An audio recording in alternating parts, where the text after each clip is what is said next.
asalaamaaleykum wa rahmatullah mbokki téléspectateurs yi nga xam ne ñooy seetaan télé bi nga xam ne mooy RTT TV ñu ngi leen di nuyu fii ñu leen daan nuyoo ci seen émission yi nga xam ni moom lañ leen di indil saa su nekk di ci dalal ay kilifa di ci dalal ay kàngam tey nag émission bi ñu leen di présenté mooy émission kii kan la kii kan la saa su nekk dina xool ci biir dëkk bi ñi nga xam ne ñoo fi nekk di liggéey ci wàllu milieu artisanal waaye di liggéey ci wàllu développement.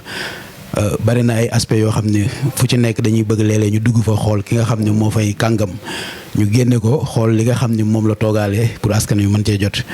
bu defee rek tey ñu ngi dalal kilifa goo xam ni kenn dootu ko présenté ci Thiès ndax liggéeyam yaatu na waaye yemul Thiès rek boo duggee partout da ngay dégg turam da ngay dégg ay taxawaayam da ngay dégg ay jëfam muy président Ousmane Sow mi nga xam ne tey moom la ñu dalal tey suñu plateau président ñu ngi lay nuyu. maa leen di fay Khadim Soare maa leen di fay di sawar ci invité bi ngeen ma invité ndaxte dafa nekk loo xam ni lu neex la ci xol ndax ku la yëg rek moo lay defal lenn li te loolu tam vraiment maa ngi ciy kontaan trop di la remercier Khadim ci invitation bi. merci di wax bisimilah. alhamdulilah émission bi yàlla nañu ci dugg ci bismillahi rahmaani rahim. génn ci alhamdulilahi rabbil alamin. jërëjëf ñu ngi lay fay président Ousmane di bëgg lool ci nuyoo bi macha allah matale na waaye di nuyu sunu partenaires yi nga xam ne à chaque moment ñooy ànd ak ñun ci émission yi nga xam ni moom la ñu amee muy partenaires yi nga xam ne ñooy partenaire télé bi di ko gunge ci ay programme am. kenn jiituwu ci président Bafou collection mi nga xam ni moo yor confection bi xam ni moo nekk Jaxaaw di ci tegit professeur Abdou Khadre Wade école centre de formation bi nga xam ne moo nekk fii ci 10e di INCAS bokk ci suñuy partenaire waaye kenn duñu fàtte complexe Lébu Ndoy moom it saa su nekk dañuy jógee ci suñuy émission ñu nuyu leen nuyu intercontinental de négoce moom it bokk ci partenaires yi nga xam ne ñuy gunge télé bi di leen jaajëfal bu baax a baax ci taxawaay yi nga xam ni ñu ngi koy def ci télé bi bu baax di nuyu mbooleem artisan yi nga xam ne ñoo nekk ci dëkk bi fàttewuñu kenn dañuy bañ a dugg ci lim rek waaye képp koo xam ne yaa ngi jàkkaarloo ñu di ñu seetaan ñu ngi lay nuyu di la jox sa wàccuwaay président émission bi mu ngi tudd kii kan la bu ñu bëggoon a xam kan mooy président Ousmane Sow. waaw loolu dinaa ci sawar trop Khadim. li nga wax dëgg la di nuyu aussi la télé. vraiment di télé boo xam ni. c'est du premier pour les artisans. puisque ku wax artisanat rek. dugg ci lu sore dugg ci lu bare. xam naa dinañ ci ñëw ci biir émission bi. dinañ ci ñëw mais maa ngi nuyu artisan yëpp yi nekk ci kees yëpp bawuma kenn nag. bàyyi ma benn opérateur maa ngi nuyu ñëpp. te di nuyu ñëpp. di nuyu biir nuyoo nag il faut ma bereel nag ki nga xam ne tey mooy sama nit di sama waay muy le président Seck. président des tailleurs. vraiment nit ku humble. nit ku jox nit gëddaam. vraiment kooku il faut ma beral ko nuyoo. di wax ni. kii kan la mooy. ki ngeen invité tey mooy Ousmane Sow. Ousmane Sow c'est le président de Revas. kuy wax Revas. Revas c'est le regroupement des vrais artisans de l'automobile du Sénégal. fii na antenne régionale Thiès. ndax Revas dafay yaatu. région yëpp. yàlla def na jàmm région yëpp am na Revas. mais fii ci Thiès man maa yor antenne régionale bi. fii ci Thiès di liggéey ak askanu Thiès di liggéey ak population thiessoise liggéey ak artisans yi xam ñoo nekk Thiès. vraiment artisan automobile yi. puisque Revas c'est le regroupement des vrais artisans de l'automobile du Sénégal. xam nga bu njëkk. du Revas rek moo fi newoon. Revas rek moo mujj fi nekk. ci li nekk fii ci Thiès. ci li jëm ci organisation professionnelle. bariwoon na organisation professionnelle mais nag bi Revas ñëwee. ak li ko yàlla defal. moo tax ñu toll fii ñu toll. fii au niveau du Sénégal. waaw loolu la. bon Revas lan mooy taxawaayam ci dëkk bi parce que bu ñu déggee Revas rek dafay mel ni ñu ci bari jotuñu ci tur bi. non Revas moom taxawaayam ci dëkk bi. yaatu na d'une manière ba nga xam ni. ndax tey jii. bépp cérémonie religieuse boo xam ne am na fii ci Sénégal. Revas taxaw na fa. Revas taxaw na fa pour def des dépannages gratuits. dépannage gratuit au niveau du Sénégal gépp nag. bu dee Magalu Touba. de Dakar jusqu'à Touba. Kaolack Touba. Saint-Louis Touba. bu dee gàmmu Tivaouane c'est la même chose encore fépp ñu ngi couvrir fépp foo xam ni rek événement religieux am na fa rek dinañ fa dem ba ci Popenguine dañ fay dem pour def dépannage gratuite loolu mooy suñu objectif ndax Olof Njaay ne la bala ngay laaj say droit da ngay def sa devoir ba pare mooy contribuer ci li nga xam ne tey moo nekk fii ci biir Sénégal contribuer ci nga xam pour développement Sénégal ndax bu njëkk bu événement musaana am ay catastrophe yu bare daf daan am mais ba Revache dugg see ba léegi macha allah lépp lu daan am rek wàññi ko na bu baax ba néew ma dañ na de mais wàññi ko na bu baax a baax ndax li Revache ñëw di dimbali nit ñi dimbali askan te yàlla dong tax loolu moo ko tax a jóg. bon dépannage gratuit bu ñu ko déggee dañuy mel ni dafay am ay jumtukaay yoo xam ne dañ koy préparer dafay am ku leen di jàppale état wala seen i propre moyen ngeen di. non fi nekk état. ay bonne volonté ñoo ñuy jàppale. ay bonne volonté fii au niveau de Thiès. ay bonne volonté ñoo ñuy jàppale. booleeg suñuy cotisation encore. ndax. yàlla def na jàmm Revache du lu tuuti fi à Thiès. on a presque plus de 200 et quelques membres. 200 et quelques membres chaque membre dañ la sas. na la chaque événement bu ñëwee dañuy def cotisation chaque fin du mois. néanmoins bu événement ñëwee. dañuy wax nit ku nekk membre bu nekk nangam ngay joxe. ci loolu la ñuy jël. ndax ndimbal na nga ci fekk loxol borom. ndax doo tëba tëb rek wéeru ci nit déedéet ñun doxewuñu noonu ñun artisan yi ndax léegi 21e siècle lañ nekk lépp dafa développé bu dara dee dox nag da ngay ànd ak moom dox mais du loo xam da ngay toog sur place di xaar ndimbalu kenn wala ndimbalu état wala ndimbalu déedéet da ngay def li nga war a def ba ñëpp ba kenn fekk la ci loolu moo ñu tax a jógee. initiative bi fan la jógee. initiative bi moom Revache ñu ngi ko formé à Dakar en 2009. 2009 la ñu formé Dakar waa Dakar ñoo formé Revache. bi ñu formé Revache ñu lancé ko. man nag maa nekk région bi njëkk a dem. Thiès. bi ma demee ñu envoyé seen récépissé ma xool récépissé bi dem fekkee ci réunion bi un mercredi. en 2009. bi ma demee fekk ñoom ñu tenir réunion ñu toog ñu tenir réunion ma déglu affaire bi nekk loo xam daal comme dañ ne pour artisan yëpp la pour képp koo xam ne yaa ngi liggéey ci wàllu automobile rek impliqué wu ci biir man tam ma ñëw lancé ko fii à Thiès bi ma ko lancé woote à la gare routière en 2010 février 2010 ñëpp ñu fekk suñu ñu génn waxtaan bu trouver consensus bi ñu waxtaanee bu trouver consensus nag ci la Revache jóg bi mu jógee février gàmmu Tivaouane nekkoon ay mois de juin ndax dépannage gratuite Thiès gi la sosoo Thiès gi la juddoo dépannage gratuite Thiès gi la sosoo Thiès gi la juddoo pour lan dañoo toog Dakar dañoo formé en 2009 février 2010 Thiès formé bi Thiès formé gàmmu Tivaouane moo njëkk bi mu njëkkee ma ñëw toog xalaat loolu ñëw fekk sama trésorier ki ñuy wax Adama Mar sama trésorier mu nekk ku jullite ku chage ku teg ay mbiram ci lépp daal expliqué mu ree daane dépannage gratuit mën ko waaw mën ko noonu nañ liggéey te yàlla dong tax puisque comme Revache jóg na te amaguñu benn ampleur amaguñu dara loo xam ne xëy li ñu xam nañu nañ def li nañ ci jaare ko ci lii far nag alhamdulilah yàlla jaarale ko foofu mais dépannage gratuit yi ngay gis yëpp au niveau du Sénégal ci Revache ak fépp fii la départ fii ci Thiès ñu dem waxtaane ko woote réunion nit ñi dem jasab la ñuy njëkk a basé jasab ñoo defaloon suñuy tenue dem ci confection yi ñu defal ñu tenue ñu daal dem jasab fa la ñu yendu fa la ñu fanaan ba ay nit wax ko Al Amin boobu tam Al Amin mi ngi fi moo doon porte parole bi wax ko Al Amin ba ñu paree ñu dem ci Al Amin na jaay leen ma carte ndax lii moom lu baax la te lu tegu ci yoon la te incha allah ci kaw ci kanam rek ngeen jëm. loolu moo indi lii ba léegi. initiative bi am na solo muy mel ni ngeen ko tàmbalee engagement la ak volonté bi ngeen ko démarré ak léegi est-ce que yéen a ngi ciy dund ay jafe-jafe. waaw ay jafe-jafe ñi ngi ko ciy dund. mais jafe-jafe yi dafa nekk loo xam ni tey jii waroon nañoo toog fi nga xam ni tey mooy jóg ci cotisation yi. jóg ci cotisation jóg ci cotisation yi. ndaxte li ñuy def prévention la. ñu ne prévention routière. puisque ku wax dépannage gratuite. nekk ci tali bi. 2 jours avant. 2 jours après. état waroon noo tourner.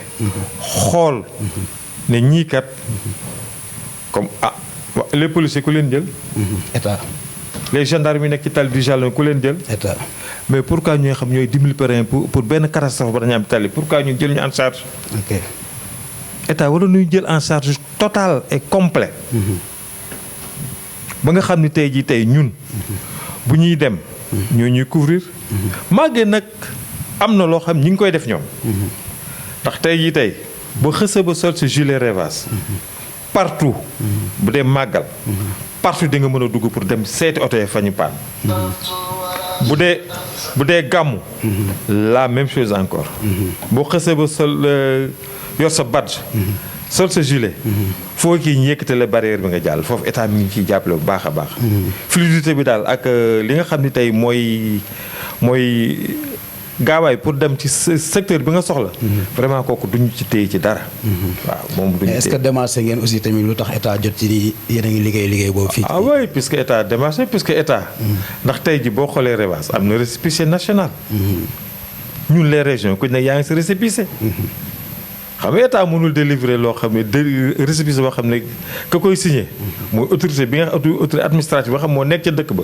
te xamul lan mooy kan mooy Revas. xam nañ ko. dégg gis nañ ko. sur le terrain ak lépp. vraiment di remercier aussi parce que ci Ndiassane di rek.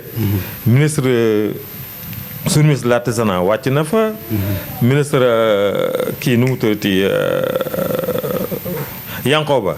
ak ministre de l'intérieur fekk na sur le terrain. waxtaan ak ñun remercier ñu. fekk aussi Ousmane Sarr. ñoom ñëpp keroog ñu ngi taxaw ñun ñëpp ñu taxaw ak le gouverneur de la région de Thiès. ak vraiment préfet yeeg nekk foofu secteur yëpp ñëw nañu taxaw ak ñun. ndax xam nañu kan mooy Revas.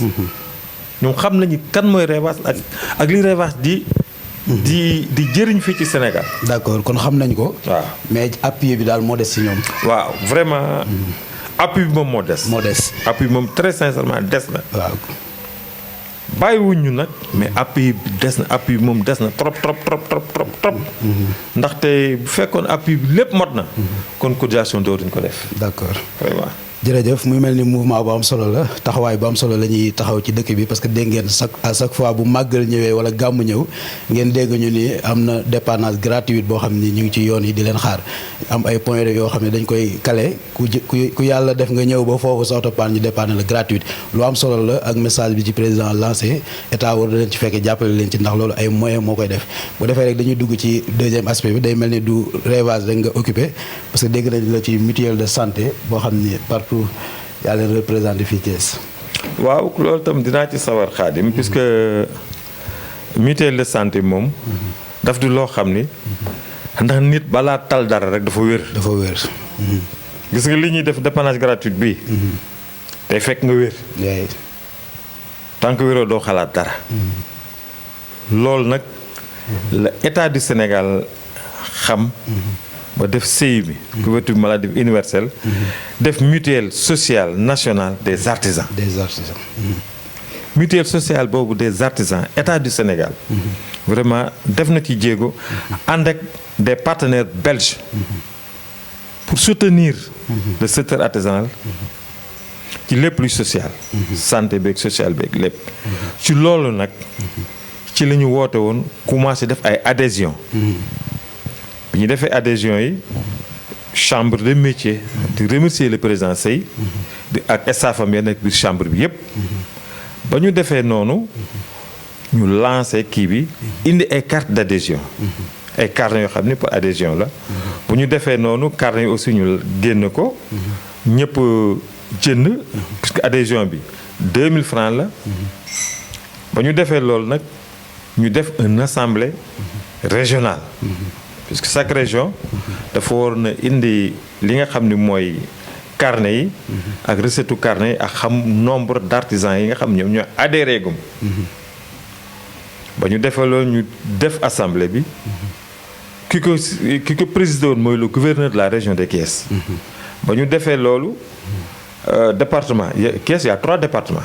Il y a le département de Tivaouane, département Mbour ak département Thiès. ñu daje à la chambre des métiers puisque foofu mooy suñu constitution. ba ñu fa dajee ñu def assemblée générale régionale. waa Tivaouane ñëw. waa Mbour ñëw waa Thiès ñëw. ku ci nekk indi sa 10 conseillers. Tivaouane département Tivaouane indi 10 conseils département Mbour département Thiès. ba ñu indee 10 conseils yi ñu tànnaat ci yeneen 10 conseillers. parce que 30 lañu ñu indiwaat yeneen 10. yeneen 10 yooyu aussi ñu tànnaat ci 2. ndax lépp par vote la. démocratie dëgg lañ doxal foofu ba foofu tegu ci yoon. ba ñu defee vote yi ñu tànn ñaari conseil d'administration. ci vote bi. Moi, je me suis sorti premier avec 8 voix ak madame Gamou Camara de Mbour. moom tam génn moom tamit ak 8 voix ñu diriger SAYA bi fii ñu nekk comité directeur fii à Thiès. mais néanmoins on a 30 conseillers dans toute la région de Thiès. ba ñu defee noonu ñu daal di def kii bi nag def lépp ba lépp sotti. ba mu sottee ñu ne war nañ def assemblée générale nationale pour CMI bi. ba ñuy def assemblée générale nationale bi ñu ngi ko def le 2 octobre. fële ISEP. toutes les régions étaient là. 14 régions yi Sénégal yëpp ñu ngi woon fii ISEP. ñu tenir kii ba léegi nag ci kaw loolu xam nga mutuelle de santé bi. dafa nekk loo xam ni pour artisan yi la. te ku wax artisan dugg ci lu bare artisan dafay yaatu. puisque artisan boo seetee. dans l'artisanat il y a 120 corps de métier. 120 corps de métier moo nekk dans le secteur artisanal. loo xam ne xëy na amul dara lu ko am fii au Sénégal. 120 corps de métier. moom la ñu am. ubbi CMI bi. pour dimbali artisans yi pour ñuy faju. ak am social. am social aussi. puisque nit ki dafa nekk loo xam ni du chaque jour rek ngay mën. chaque jour rek. ngay wér. yàlla mayul dara dafa able. dëgg la mais président xam naa foofu dafa mel ni am na jafe-jafe buñ ci artisans yi di wax. parce que depuis ñu adhéré ba léegi seen carte yooyu jotuñu ci aussi. non ci mutuelle bi. mutuelle bi. le 2 octobre. ñu ngi ci la novembre. waaw ci lañ def assemblée générale. le 2 octobre. 2 octobre adhésion yi la ñu doon def. mais carte yi génnagul carte sera à 3500. 3500 carte yi ça sera carte nationale. du doon carte boo xam ne rek ndax carte yu genre puce lañ koy def. puce dañ koy def. bu ñu ko defee genre puce. tey man bu ma jóge woon fii dem Dakar yàlla def jàmm am gàllankoor sama yaram. mën naa dem ci hôpitaux yi nekk foofu. ok du ne kees rek laa yem. affaire dafa nekk loo xam ni vraiment dafa yaatu. ba pare am gëdd. am fu mu taxaw. ndax bokkul ak yéen mi tey xam ne boo nee kees laa yem kees ngay fajoo rek. carte boo ko ñëwee 3500 la. ak koo dugal. koo moo dugal si day am puce am. 3500 par an. waaw 3500 par an. ak koo dugal. mën nga dugg yow. dugal sa famille. dugal say apprenti. ok dama bëgg mu leer du loo xam ne xëy na rek. seuls les membres de la famille moom la concerné déedéet. ñëpp la concerné même say apprenti mën nga ci dugal leen ñoom tam ñuy jëriñu ci CMI bi. ci kenn ku nekk 3500. 3500. boo ko defee noonu ñu jox la ku ci nekk nag du benn carnet rek de. déedéet ku ci adhéré. ku ci adhéré. ñu wut carte. dañ lay jox puce. d'accord kañ la ñuy démarrer loolu. non kooku ñi ngi ci fi nekk ñi ngi en cours fi nekk. ndax tout récemment le président national. Man je suis chargé de la marketing au niveau du Sénégal. loolu laa chargé wu. d'accord loolu laa chargé au niveau du Sénégal. d'accord waaw. kon dafay mel ni marketing bi des na ndax artisan yu bëri jotaguñ ci nag ci information. non information bi artisan yi kay. non non non puisque adhésion yi artisan yëpp war nañ ci jot. puisque dafa nekkoon loo xam ni. c'était basé à la chambre des métiers. te OPA yi dañ leen doon woo. mais président chambre des métiers artisan yu bëri jotaguñ fa nag. mais pourquoi. waaw parce que information di fa jógee di ñëw ci artisan yi des fois dañuy wax ni dafay xaw a compliqué. non xam nga man lu ma gëm. village artisanal. mooy suñu institution. mooy suñu institution. xam nga tey la police. police fuy seen liggéeyukaay. police. gendarme fuy seen liggéeyukaay. brigade. instituteurs yi fu ñu nekk IA. kon artisanat. chambre des métiers. moo yor lépp loo xam mi ngi jëm ci wàllu métier fii au Sénégal. ok il faut aller dans l'information mais doo toog information di ñëw. d'accord nit ki da ngay dem wuti information. ok ndax am na ñu ci corfati. ne peut-être lii am na mais solo sa daal la. nga dem man kat lii dama koy dégg. nan la demee mais est-ce que dégg nañ ko aussi parce que tamit ñoom yëguñu dara. non yëguñu dara de. non mutuelle bi. non dégg nañu. ndax c'est-à-dire des fois day am partie boo xam ne ñoom dañuy informer mais am na beneen partie boo xam ne bi nga xam ne ñoo gën a suufee yor petit moyen entreprise daanaka duñu yëg dara. non dinañ yëg. xam nga. jooytu nañ ko de président. non c'est-à-dire yëg-yëg bi. c'est-à-dire boobu c'était le début. boobu début bi la xam nga tout début est difficile. oui. daanu dajul suuf. dëgg la daanu dajul suuf. mais nag di nga dem. à un certain moment. lii dina yaat ndax adhésion yi arrêté guñ ko. arrêté guñ dañoo newoon pour procédure seet du ñu demee assemblée générale. pour former un bureau national. bu ñu paree dañuy revenir encore sur les régions. sur les départements. sur les communes. lancer affaire bi ba ñëpp dégg ko ndax affaire bi c'est pour l'artisanat. état moo ànd ak loolu pour dimbali artisanat yi ànd ak le ministre. puisque léegi boo seetee léegi on a un ministre plein. on a un ministre plein docteur Pape Amadou Ndiaye. ko xam ni docteur la. xam ni xëy na yàgg na affaire économie sociale moom yàgg na ci. xam na ko bu baax social yàgg na cee dox. kon bu ñu toogee ñu tourné jox ñu un ministre plein boo xam ne xëy na am na jaar-jaar fii au niveau du Sénégal. kooku ñun ñoo war a jóg. ànd ak moom. ànd ak état du Sénégal. ndax état mënul wàcce dara. ñëw di ko jox benn OPA. déedéet. fu mu koy jaarale à la chambre des métiers. kon ñun nañu fonk li nga xam ne mooy suñu institution mooy la chambre des métiers. bu ñu ko fonkee téye ko. lépp lu ñu soxla au niveau de la région de Thiès. ou bien au niveau du Sénégal dinañ ko am. mais bu fekkee ni dañoo war a jóg ci informel bi. jéem a formaliser. pour jéem a xool nan la ñuy demee. ndax jamono yi dafa toll foo xam du jamono boo xam ni. non naa toog rek sama atelier naa lijjanti dépense ma pare déedéet. dépense képp kenn ñaanatu ko yàlla. di yem ci dépense rek. d'accord dëgg la atelier bi ci la sa lépp nekk. mais aussi jékki-jékki génn benn fan nga jóge fa. dem lijjantul ëpp doole. dellusiwaat yàqul dara ci li ngay def. déedéet yàqul dara ci li ngay def. mais am na ci responsabilité boo xam ne chambre bi da koo amee. tout le temps dafa war di génn di joxe information. mais gis nañ ñoom plus tard dañoo toog rek sur place. non chambre bi. xam nga da di loo xam ni. xam nga tey jii. li may wax toujours mooy. un artisan. ni ñu koy identifier. mooy carte professionnelle def na. d'accord. un artisan. boo amul carte professionnelle. tey ji maag yow ni ñu toogee. nan lañ xam ne man mécanicien la. carte professionnelle. carte professionnelle. très bien. mais artisan yi pour ñu jot ci problème la. non.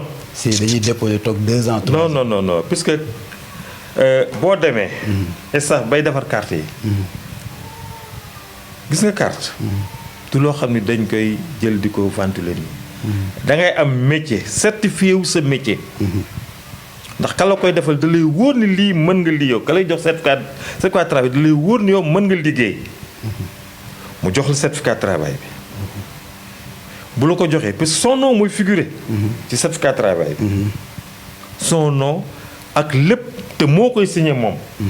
kon kuy signé da ngay signé la responsabilité la. signature responsabilité la. dëgg la. kon kooku bu la signé la woon yow mën nga liggéey. jóg nga ni da ngay wut carte professionnelle mu ne la bu defal certificat bi. bu la ko defalee nga jóg boo jógee dem à la chambre de métier ak photocopie carte d'identité légalisée. 2 photos ak timbre nga dem déposer. mais la chambre de métier mënul bind. déposer nga déposer ñu épingle jox la sa quittance reçu. ne la kat déposer nga. mais qui valide carte yi. mooy c'est l'État du Sénégal. c'est le gouverneur administratif. mooy ñëw def siège.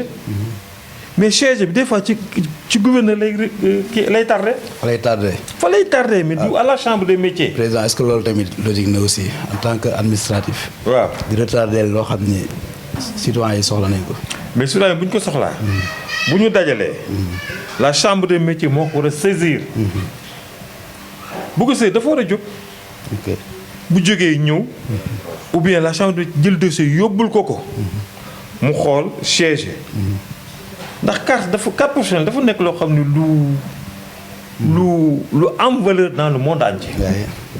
xam nga ñi ngi naan carte chambre day carte dafa nekk loo xam ne lu am valeur ndax carte bi tey boo ko amee si tu sors à l'étranger boo génnee étranger boo génnee à l'étranger fekk yow amagoo foo dal boo demee à la chambre de métier ci état ba nga nekk ñoom dinañ jël prise en charge bi ñoom ñoo koy def. d'accord pendant une semaine ngay wër say mbokk. ok kon carte bi du caaxaan. du caaxaan carte bi du caaxaan loolu la président wax dafay mel ni am na solo xëy na bu ñu président say déggee wala gouverneur dégg ñu dinañ ci defaat yeneen taxawaay ngir carte bi di gën a mën a gaaw dégg nañ la ci projet PEJA bi mën nga ñu wax yenn responsabilité nga ci am ak taxawaayu projet bi lan la. waa PEJA bi. man ci membre CRA bi laa bokk. membre CRA PEJA ci laa bokk. ndax bañ koy commencé ñu ko commencé le 30 décembre. 2019. fu ñu ko doon defee lycée technique. fa la ñu commencé. PEJA bi Banque mondiale lancé ko fi. ànd ak IA. ànd ak la OPEA yi fi nekk OPEA yi ku leen si mooy la chambre des métiers. ndax déggoo man la état lépp lu ñu wax chambre de métier la koy jaarale. chambre de métier mooy moom mooy jël OPEA fi nekk yëpp. parce qu'il y avait 8 corps de métier yoo xam ni. ñoom la ñu commencé woon au début. 8 corps de métier yi. ñoo newoon ci kii bi fële. séminaire bi. le 30. ñu tëb le 31. non le 31 la. le 31 mi ngi fekk foofu. le premier ñu tëb ko le 2 ak le 3 la jeex. membre CRA bi ñun ñii la woon. avec les tailleurs boobu temps y avait le premier y avait le président Ablaye Ngom. moo newoon boobu temps foofu CA bi. y avait Bada Ndiégène. y avait Pape Ibrahima Ndoye Benn. bon y avait kii Kanté. la dame là. 8 corps de métier waaw. 8 corps de métier la ñuy jëloon. ak ñi nekk froid. 8 corps de métier ñoo def séminaire ba mu jeex. bi séminaire bi jeexee. ñu dem toogaat. quelque temps ba en 2020 bi. ñu relancer waat ko encore. ñu ko relancer encore. nekk ci ba fii mu nekk nii. ñi ngi ci. puisque Banque mondiale def ne 8000 MA. 8000 MA. mooy maître artisan. lu bëgg puisque dafa Banque mondiale dafa seet. ni Sénégal di doxee. ak xale yi léegi ni ñuy abandonné métier mi. dugg ci loo xam ni xëy ne ak voyager ci gaal yi. di dem foo xam ni neexul. te tamit bu jëkk ñun bi ñu daan jàngi métier. yow da ngay ñee sa patron. mais léegi boo toogee léegi ba apprenti du la ñee. danaa non fii jaruma du fi toog. waaye jaruma du fi toog. apprenti bu ñëwal patron danaan du ma fi toog. ku ci mel ni ñun ñi nga xam artisan automobile yi. fu ñu toog tam ñu jëlee ñu fa. nga toog ba basé wu nekk sur place. ñu jëlee la fa. buñ la fa jëlee. mu nga bëgg recommencer à zéro. balaa clientèle bee dem ni xam ni yaa ngi fii. bu fekkee xale yi dem nañ bi yenn kii dafa am ñooy découragé dem. loolu nag la état du Sénégal xool. jóg former PEJA bi. pour ñu certifier xale yi. wutal leen daal leen insérer. wutal leen fu ñu nekk. pour ñu mën a toog dans seen doon ndax tey. diplôme d'état bi. yow puisque dañu école entreprise. école entreprise moom lay doxe léegi. gis nga ka nekk école ba. pratique bi. day des à chaque fois. foo mën a nekk centre de formation. foo mën a nekk pratique bi. tant que ñëwoo à la base. sa pratique bi na mu war a demee du ñu demee. théorie bi nag mën nga ko nekk. mën nga nekk théorie. loolu la état du Sénégal xam. ba indi PEJA bi. léegi nag jéem a xale yi jàngee ci biir atelier. mais théorie bi dañuy dem école ba. bu ñu demee école. retourner à la base. te atelier ba nga nekk. ka lay jàngal métier moo lay jàngal pour certifier la. ñoom ñu ñëw pour xool li nga liggéey. wala li nga jàng ci atelier ba xam mot na wala motul mën nga ko wala mënoo ko. boo ko mënee nag ñu certifier la wutal la lijaasa wutal la lépp pour nga mën a dem. d'accord programme bu am solo la programme bu am solo la mais est-ce que ni ngeen ko programmé woon mi ngi déroulé noonu. waaw pour l'instant mi ngi déroulé noonu. puisque man. tout récemment rek ci mois ba la ñu génn. dem nañu formation. fii wetu kii c'est que 3 kii la woon 4 je crois 4 écoles la ñu jëloon ah. 4 waaw pour formation pour les maîtres apprentis. fii Thiès wala. waaw Thiès. région yëpp dañuy def. Thiès ak Dakar à chaque fois ñuy mujjee xam nga. ñoom lu ñuy def rek dañuy dem. ci région yu sori yi. bu ñu paree doog a wàcc si. bi ñuy wàcc see. ñu def nañu formation tout récemment. bu suba war nañu def formation pratique. suba lundi. d'accord. tailleur yi njëkk nañoo dem. je crois pare nañu puisque yaa ngi commencé lundi mardi mercredi. ba vendredi. boo paree nga dem. puisque dernier réglage ci lañ nekk nii. ok. tout récemment tenir nañu une réunion. benn séminaire. PEJA bi tey na benn séminaire national. ñu ngi ko tenir fële Grand Théâtre. région yëpp daje fa. pour finaliser kit yi ñuy jëndal. kit yi ñuy jëndal. pour prix bi. ak matière première bi nga xam moom la ñu soxla. puisque affaire bi dafa nekk loo xam ni. foofu tam dinaa fa interpeller ñi nga xam ñoo yor PEJA bi. ndax dafa nekk loo xam ni da nga war a jàngal xale bi 3 ans. dama leen di interpeller bu baax a baax pour wax ni. lan ñuy jëndal na doon de qualité. doon qualité puisque koy jàngal 3 ans. du loo xam ni da nga koy jënd même pas 1 mois 2 mois mu yàqu. kon dañu war a dugal ci biir achat yi nga xam ni. comme tey bu ñu soxlaa ñun ñu war a dem pour jënd li jëm ci wàllu mécanique. ñu woo ñooña. ànd ak ñoom. ci fournisseur ba. bu fekkee am na qualité ñu ne kii kat qualité am baax na jëndal ñu. d'accord bu amulee qualité ñu ne ko lii kat bu ñu ko jënd ndax en retour kon di répercuter encore ci xale yi. ndax tey bu ñu la jëndalee matériel boo xam ne baaxul benn xale ñaari xale liggéey ci. matériel ba yàqu. mais ñeneen ñu topp nu ñuy def. ñeneen topp nu ñuy def. ñeneen topp kon dañuy daal di. seen examen dañ koy échoué kon. mais bu ñu la jëlee matériel boo xam ne matériel qualité la di nga mën a toog liggéey ci liggéey bu baax ba bu affaire bi jeexee sax di nga yow di nga ci bénéficier wu. d'accord mais déggoon nañ ci biir Covid bi ñu mel ni amoon na 150 000 yu ñu doon jox maître artisan yi doon leen ko envoyé ak ay zel ak yooyu. waaw loolu yëpp ci projet bi la bokkoon wala dafa. non loolu lépp ci projet bi la puisque boo xoolee. projet bi dafa ñëw arrêté. bi mu arrêté en 2020. parce que 2019 lañ ko démarré 2020 affaire bi taxaw. bi mu taxawee. mu nekk lu métti encore. ba léegi sax mi ngi ji. mu nekk lu métti encore ci artisan yi. bi mitee nag projet bi ñëw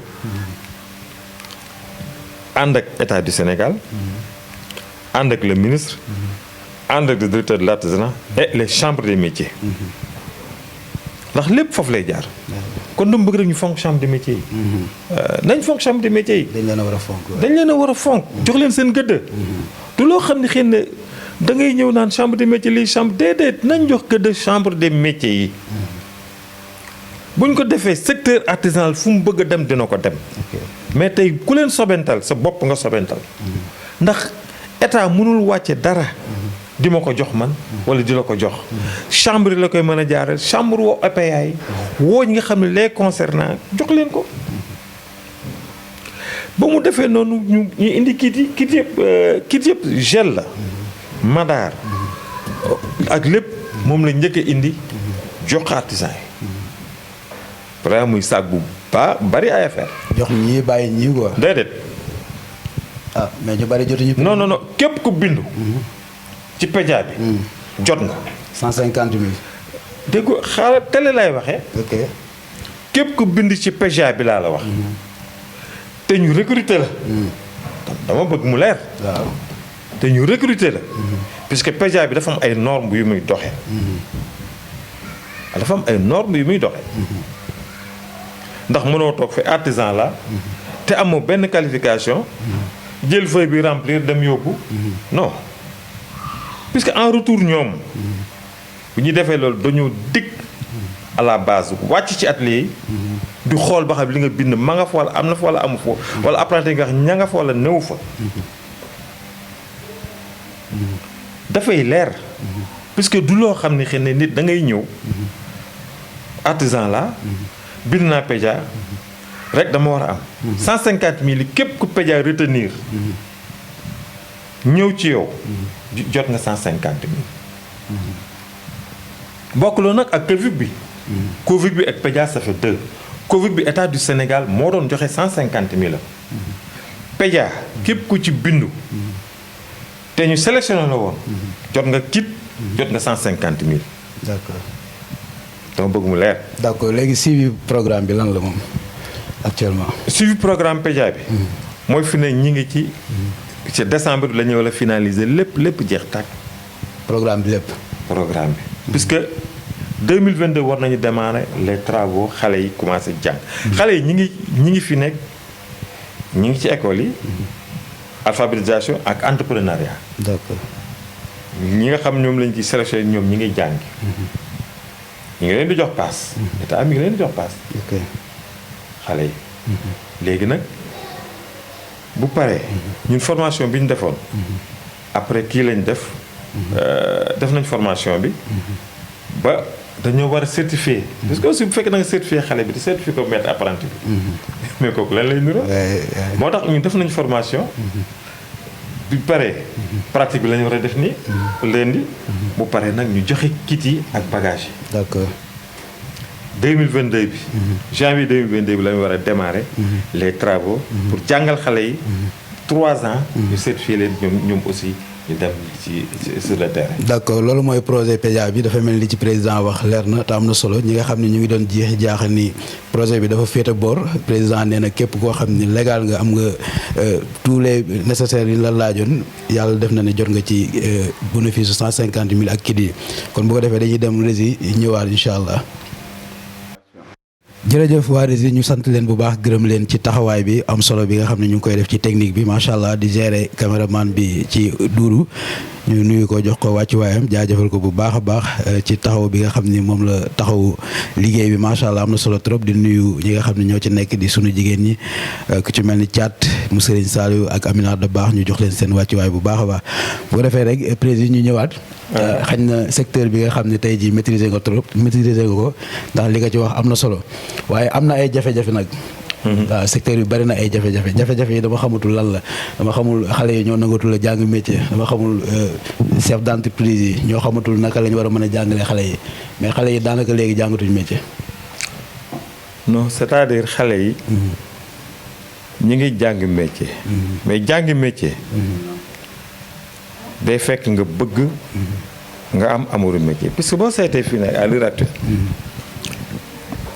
fii ñu toll éducation puisque lii lépp dañu waxante rek ci yàlla tax état du Sénégal retard bi am yëpp ci métier yi état du Sénégal la d'accord man ñoom lay reprocher ok parce que xam nga tax may reprocher état du Sénégal état bi enseignement général moom la gënoon a fonk teg ko ci kaw waaw moom la gënoon a fonk moom la gënoon a fonk teg ko ci kaw enseignement général d'accord enseignement professionnel mu teg ko nële te ñoom ñaar ñoo bokk yoon te ñoo bokk yoon d'accord tey da ngay xool xale yi tey fukk yu dem école juróom-ñaar yëpp ci secteur bi lay dellusiwaat ci lañuy ñëwaat dëgg la tey bu dooleel na enseignement professionnel kon Sénégal passé na fii Chine lan moo tax mu raw fa ci wàllu liggéey professionnel moom la ñu gën a fonk ak ñi nekk ci état ak kii enseignement général d'accord xoolal fi nekk ñaata xale ñoo génn université toog di chemin ñaata xale ñoo génn à l'université toog di chemin d'accord xoolal nga dem def enseignement professionnel génn am say lijaase ñaata secteurs yu mën a jël ay nit ñoo fi nekk ñaata secteurs yu mën a jël ay doomu aadama ñoo nekk fii fekkee da ngay génn si lijaase sax mécanique bu la état jul entreprise yi ñu ngi fi wala beneen diplôme boo xam ne diplôme professionnel la bu la état jul am na ñeneen ñu la mën a jël enseignement général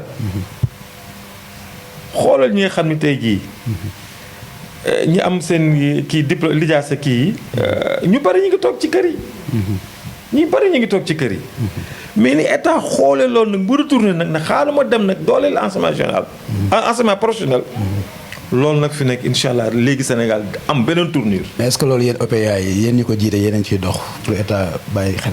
non man de maa ngi ciy dox maa ngi ciy wax. ndax boo xoolee Revas bii tey. dama lëkkaloo ak centre régie des chemins de fer. signé un partenariat. pour école atelier. école atelier dama signé ak ñoom. d'accord convention pour école atelier. yow yaa ngi ciy dox mais est-ce que tamit organisation yi ni mu toll ngeen jiital leen am lënk boo xam ne am na seen biir est-ce que yéen ñëpp warul leen woon def benn bloc pour défendre seen i cause. non c'est-à-dire. xam nga dañoo bokkul ay filières. ku ci mel lay tailleur. am nañ des écoles de haute qualité pour couture. ñoom ñoo war a. xool loolu pour lépp parce que boo seetee wàllu mécanique. wàllu secteur automobile. diamétralement opposé ak li jëm ci wàllu kii. wàllu jëm ci wàllu tailleur. man mi bi ma génnee école. dugg mécanique. dama xool sama bopp. pour def renforcement de capacité. dem fële école chantier chef des chemins inscrire. 79 laa fa génn. dem perfectionné wu foofu pour yokk suma xam-xam. en 79 laa génn école ba. loolu laay ñaax li ñëpp. d'accord looloo tax ma fonk lii man ma fonk foofu école atelier looloo tax ma fonk ko man. am na solo ndax xam naa li ma jëriñ. xam naa li ma ci am. xam naa li ma ci dox. loolu moo indi lii. taxawaayu ministre de l'artisanal tey taxawaay bi boo doon xool li nga xam ne des na ci moom ci wàllu secteur bi. non ministre bi. comme mi ngi doog a ñëw. taxawaayam. mu ngi ci def ay jéego. ndax tout récemment rek. seetaan naa ko 2S. mu wax li jëm ci wàllu secteur bi. ak ñun li ñu kale. ñun les artisans automobiles. mooy les sites de recasement. tant que ndax boo seetee tey Sénégal ba Sénégal daj fépp fu ñuy lotissé dagg nañu marché dagg hôpital lieu d'habitation lépp ñu dagg ko chef des garages sauf des garages laa la wax fu ñuy dagg Sénégal rek dagg nañu lépp ba mu des garage te tey jii boo seetee secteur bi ñu nekk tey yow bu la joxee terrain d'habitation te amoo bërëb boo mën a liggéey pour dem defari terrain bi noo koy mujj jaay. dëgg la da nga koy mujj jaay. tey bu ñu la joxee lieu d'habitation te amoo loo fa yóbbu. amoo foo toog pour mën a toog liggéey.